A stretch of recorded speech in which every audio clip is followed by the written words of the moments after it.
नमस्कार, knocking-news.com में आपका स्वागत है। मैं हूं गिरिजेश वशिष्ठ। सच्चाई के छिलके निकलने लग गए हैं और अब पता लगने लग गया है कि कोविड के दौरान सरकार ने क्या क्या गड़बड़ी की थी और अब उन गड़बड़ियों पर सवाल पूछे जाने शुरू हो गए हैं और सरकार के पास कोई रास्ता नहीं है। कभी वो दाएं देख रही है, कभी बाएं देख रही है और अब एकदम साफ हो गया है कि हिंदुस्तान के लोगों की ज़िंदगी के मामले में इस देश की सरकार ने लगातार लापरवाही की, जिसके कारण कई जानें गईं।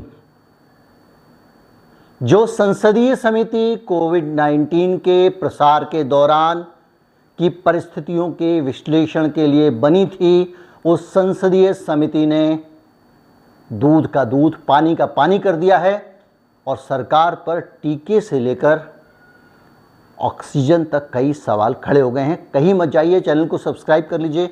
मैं अभी हाजिर होता हूं। ईमानदार और निष्पक्ष पत्रकारिता को सपोर्ट करने के लिए आप हमें भुगतान कर सकते हैं। हमारा UPI ID है एक डिस्क्रिप्शन में, उसका इस्तेमाल कर सकते हैं, सबसे नीचे मिलेगा और स्क्रीन पर एक QR कोड है, उसको भी स्कैन करके आप भुगतान कर सकते हैं पेटीएम वगैरह, फ़ोनपे वगैरह से। मैं अभी हाजिर हुआ।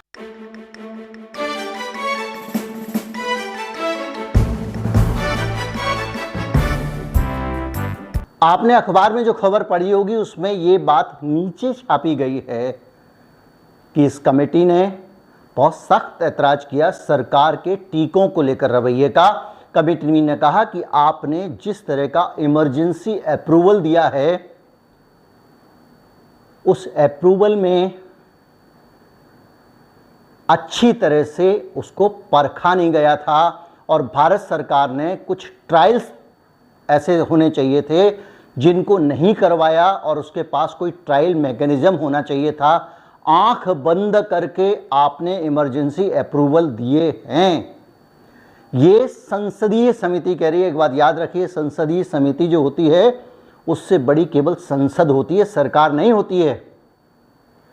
और उसने मंत्रालय से भी सवाल पूछे हैं कि भाई साहब, आपने बगैर ट्रायल के इमरजेंसी अप्रूवल दे दिया और आपका ट्रायल मैकेनिज्म क्या था? और उसने साथ में ये भी कहा कि अभी तक नहीं किया, ये तो गलत किया ही, लेकिन अब भगवान के लिए आने के लिए कुछ सिस्टम बना लो कि अगर आपको इमरजेंसी अप्रूवल भी करना है तब भी तो कुछ ट्रायल होना चाहिए। हर्षवर्धन साहब स्वास्थ्य मंत्री हुआ करते थे, आपको याद होगा, मैंने उनका बयान कोट किया था उसी समय और सरकार का बयान था कि ये जो लोगों को हम टीका लगा रहे हैं यही तो थर्ड फेज का ट्रायल है, इनको टीका लग जाएगा, उससे ट्रायल हो जाएगा। इंसान ना हुआ, सुअर हो गया, बंदर हो गया, चूहा हो गया, खरगोश हो गया, लेबोरेटरी का जानवर हो गया। ये रवैया था और तब से अब तक टीके पे आप कुछ बोल नहीं सकते हैं, इसलिए आप चुपचाप चीज़ों को बर्दाश्त कर रहे थे। लेकिन अब सच सामने आया है कि सरकार ने कितना बड़ा जोखिम मोल लिया था। इसके अलावा एक चीज़ और कही है कमेटी ने कि आप बहुत ज़्यादा बातें करते हैं पूरी दुनिया में, WTO में जाके, कि टीकों का जो प्रॉपर्टी राइट है, जो पेटेंट है, वो फ्री होना चाहिए। तो जो भारत बायोटेक का टीका बना हुआ है कोवैक्सिन, वो तो ICMR के साथ मिलके बना है भारत सरकार के। तो आपने इसको राइट फ्री क्यों नहीं किया? अगर आप राइट फ्री ही करना चाहते हैं तो इस पे आप रॉयल्टी क्यों ले रहे हैं? इस पे आप कमाई क्यों करना चाहते हैं? ये भी एक सवाल पूछा है। और तीसरा बड़ा सवाल ऐसा है जिसमें सरकार को सीधे सीधे झूठा साबित कर दिया गया है और वो सवाल ये है जिसमें कहा गया है कि बड़ी संख्या में लोगों की मौत ऑक्सीजन की कमी से हुई है दूसरी लहर के दौरान। इस कमेटी ने बाकायदा बताया कहां पे कितनी ऑक्सीजन की कमी थी और यह भी कहा कि सरकार जांच करे और पता लगाए कि कहां कितने लोग ऑक्सीजन की कमी से मारे गए थे कोविड-19 के दौरान और वो लिस्ट बना के लोगों को मुआवजा दीजिए, ये कमेटी ने कहा है। और जब कमेटी ये सब कहती है तो इसके साथ ही एक चीज़ साबित हो जाती है। याद कीजिए सरकार का झूठ, जब सरकार ने कहा था कि पूरे भारत में ऑक्सीजन की कमी से एक भी आदमी नहीं मरा है। ये बयान है। केंद्र सरकार ने राज्य सरकारों से पूछा आपके यहाँ कोई मरा क्या? 20 राज्यों ने कह दिया कोई नहीं मरा। हाँ भैया, कोई मरा ऑक्सीजन की कमी से? कोई मरा? नहीं साहब, कोई नहीं मरा। देखो कोई नहीं मरा। इस तरह से सरकार ने 0 डेथ घोषित कर दी थी ऑक्सीजन की कमी के कारण। संसाधनों की कमी, अस्पतालों की कमी और हर प्रकार की कमी को लेकर संसदीय समिति ने तीखे सवाल किए। और संसदीय समिति ने यह भी पूछा है कि भाई साहब 2020 में आपको चेतावनी दी गई थी कि देश भर में ऑक्सीजन की कमी है, उसका इंतजाम कर लीजिए, तो सरकार चेती क्यों नहीं? लेकिन बड़ा सवाल इस बात का है कि 2020 में लोगों ने फोरसी भी कर लिया था कि क्या होने वाला है। सोचने का सवाल है, ये सोचने का प्रश्न है जिसका उत्तर आप ही निकाल सकते हैं सोच के। मुझे भी मन में कुछ उत्तर आ रहा है, वो यहाँ बोल नहीं सकता हूँ, क्या बोलूँ, सिर्फ अनुमान के आधार पर तो कुछ नहीं बोल सकते। लेकिन एक बड़ा सवाल है जो बार बार उठ रहा है, भारत में दवाई की कमी के कारण लोग मर रहे थे, संसदीय समिति बता रही है, सरकार खारिज कर रही है। ऑक्सीजन की कमी से तड़प तड़प के आप सोचिए सांस ना आए, लोग गुरुद्वारों में जा रहे थे, ऑक्सीजन ले रहे थे। मेरे कितने जानने वाले हैं एक अस्पताल से दूसरे अस्पताल दौड़ रहे थे ऑक्सीजन के लिए, नहीं बच पाए। एक बड़े अस्पताल के बहुत सीनियर डॉक्टर थे, ऑक्सीजन की तलाश में मारे गए। अनगिनत लोग, यहाँ तक कि आगरा के एक हॉस्पिटल ने, किसको सचमुच ज़रूरत है, कौन नाटक कर रहा है, उसको चेक करने के नाम पे पूरे हॉस्पिटल की ऑक्सीजन सप्लाई बंद कर दी थी। अगर मुझे नाम ठीक से याद आ रहा है तो वो मेरे ख्याल से पारस हॉस्पिटल था, बंद कर दी थी। और जांच की तो योगी सरकार ने कह दिया हाँ क्लीन चिट देते हैं, ये आदमी अच्छा काम कर रहा था, ये चेक कर रहा था कि ऑक्सीजन के बगैर कोई नाटक तो नहीं कर रहा है, 30 सेकंड में अगर ऑक्सीजन की कमी होगी तो आदमी मर जाएगा, ये चेक कर रहा था।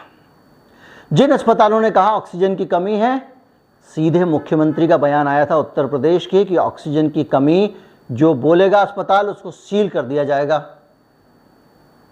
साथ में एक शब्द जोड़ दिया था, जो झूठा बोलेगा कि ऑक्सीजन की कमी है, तो सच्चा भी कोई क्यों बोलेगा, मरता पेशेंट तो मरे, मुसीबत कौन बोल लेगा। बहुत अस्पताल सील किए गए थे उस दौरान। और अब ये जो हकीकत सामने आई है संसदीय समिति वाली, ये 20 राज्यों की रिपोर्ट उसको एक्सपोज करती है, केंद्र सरकार की रिपोर्ट को एक्सपोज करती है और कहती है कि पता लगाइए, आपने कोमॉर्बिडिटी दिखा दिया।